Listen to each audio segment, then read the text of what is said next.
Hello everyone, I am Blaze of the Midnight Blaze channel. Welcome back to Blaze Finishes Dark Souls 3. I've decided to just kind of go with the Herald armor and just stick with the Knight's Helm. Honestly, it doesn't look that bad. As long as you don't think about it too hard, I guess. But I'm trying my best not to concentrate on how much I don't like how it looks. So, today we're going to go back to the Cleansing Chapel, and we're going to do some things when we get there. Primarily, we're going to make some progress in this area.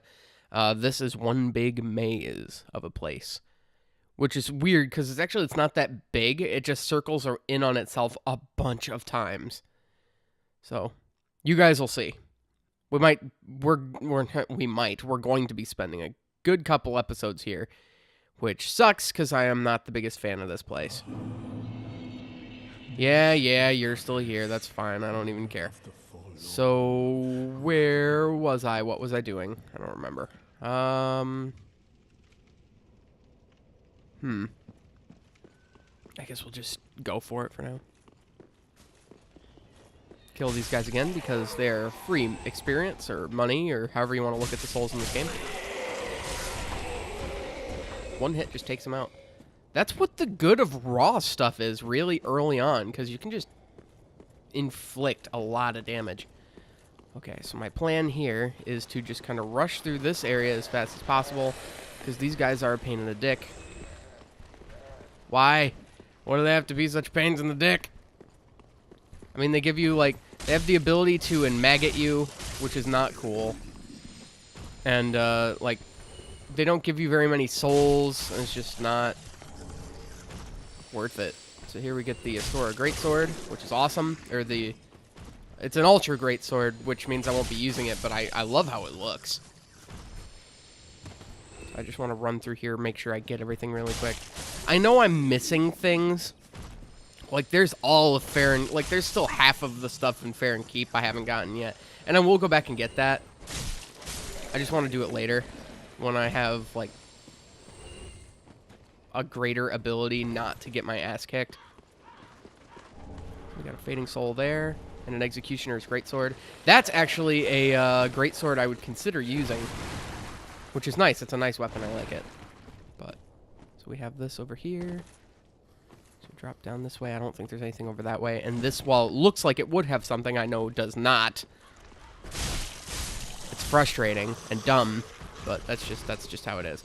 Now these guys, these little guys that come out of the ground, they will spawn infinitely. So do not worry about, like, staying until all of them are dead. You will break your weapons doing that. Now I want to get up here because then there's this asshole. I think this is a Grave Warden, but I don't know. Butt stab.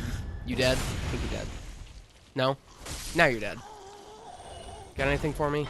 They're usually pretty generous with their stuff. Now, if we go down here, you can see we have great arrows everywhere. This is awesome because since I talked to the giant back at the keep, or back at the place, and we're friends, he can see us from here. I can't see him, but he can see us from here, and he'll just take these guys out for me. So I don't have to worry too much about that. Now, there are some guys that are hiding that I'm going to have to get, but that's not a big deal. They're usually pretty easy to kill. Did you drop something? No. I can just let him do all the heavy lifting. I can just run through and grab all this stuff. Just another reason why you should always befriend giants.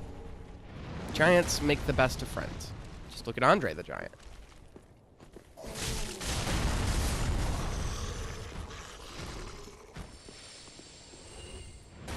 Or the Big Show. While we're talking wrestlers here. I love that man. And a lot of people think, oh, you know, because he's a giant, he's probably just really strong and not that smart. Any picture I've seen of the Big Show that has not been for, like, you know, for the WWE network, you know what? He's usually holding a book. He usually has a book in his hand. He's a very well-learned, very well-read guy. I have never been around here. So all I missed was a Titanite shard. Well, that's not a bad thing, I guess. There are worse treasures. And I can't go this way, so there's that. If anybody remembers the Game Grumps playthrough, this was the thrust butthole area. Get that out of your system. I honestly didn't think that was that funny. I thought it was kind of funny the first time I saw it, but we're gonna kick this ladder, and we're gonna descend from here. This is actually I'd rather have come by and done this first, because this will loop back around to that area. Because I could have come down here anytime, but I wanted to wait to do that so that I wouldn't, you know, screw up my chances of, well, not my chances, but just my ability to get back up there without having to go all the way around. What the hell? Who's after me? Did somebody follow me? Oh, yeah. These guys, if they hit you, or throw up on you, or any variant of touch you, they will make you maggoted, and I don't... Ooh, do I have one? I hope so. I do not have a torch, which is bad, because you need a torch to burn them off. So, luckily I won't be spending too much time here, so I should be able to just get back before it causes a problem. Now, being maggoted is not... It's not terrible. I mean, like, it slowly whittles down your health. But, like, very... I can't say slowly, because it's really not slow.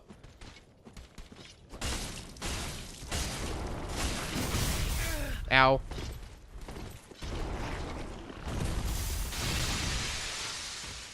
Jump attack!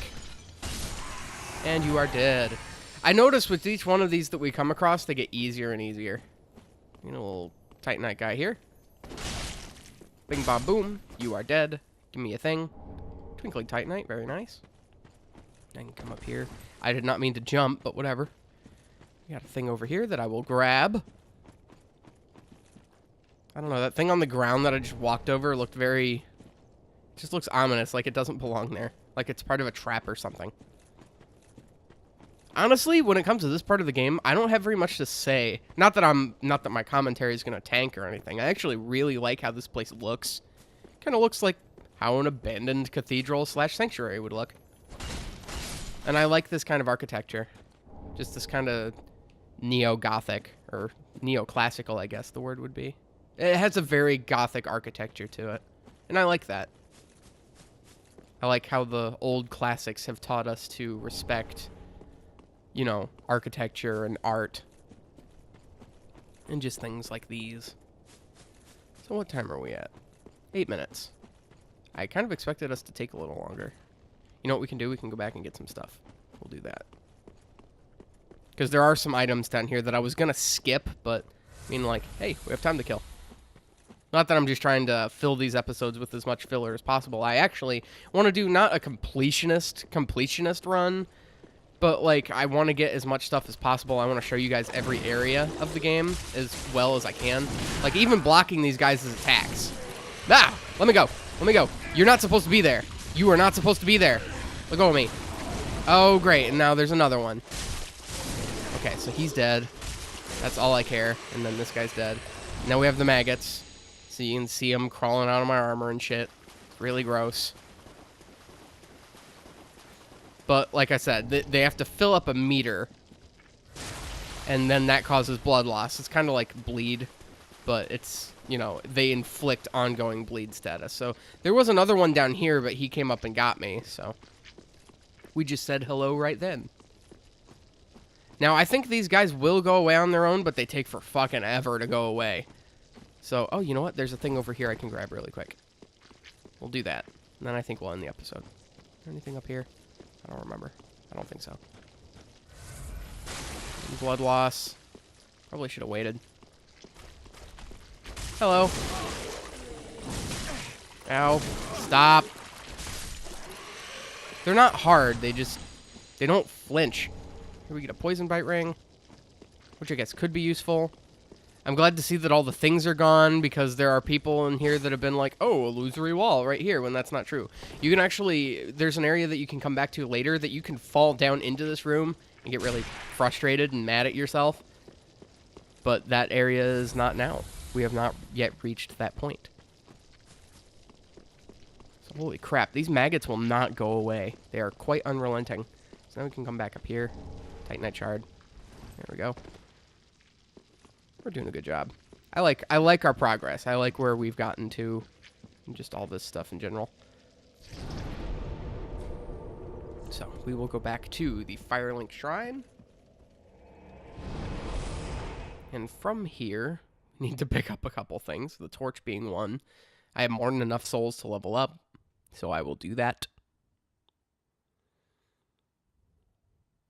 Come on, load screen. There we go. My lady. Yes, level me up, please. We're gonna go for more strength so that I can use my wolf greatsword later. It's still gonna be a while before I can have access to that, but that's okay. Yes, I actually want to give you the Umbral Ashes, the Dreamcatcher's Ash that we got back at the Fair and Keep, where the old Wolf of Faerun was. Dust, stuff of a fool. Where didst thou happen upon the stuff? No. The Ashen One ought to be.